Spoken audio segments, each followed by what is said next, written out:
सन हो प्यारे। सुबह शाम रोज मिलते थे नदिया के किनारे।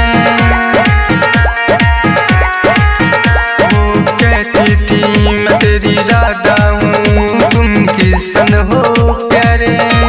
यही है गुजारिश तू रुक जाना बारिश, वो जान जान कहती है ऐ बारिश जरा रुक जाना मुझे जानम से मिलना है। ऐ बारिश जरा रुक जाना मुझे जानम से मिलना है।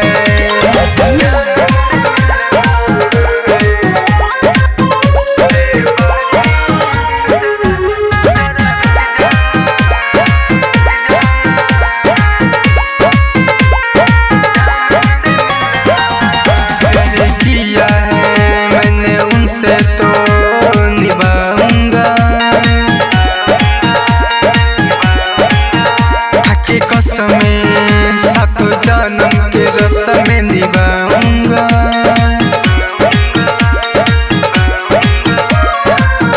प्यार किया है मैंने उनसे तो निभाऊंगा,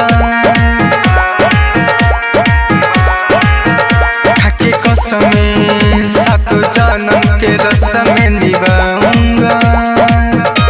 दिल में समा गई आंचल मुसाफिर से भोजपुरिया का। ऐ बारिश जरा रुक जाना मुझे जानम से मिलना है। ऐ बारिश जरा रुक जाना मुझे जानम से मिलना है। Ambika recording studio.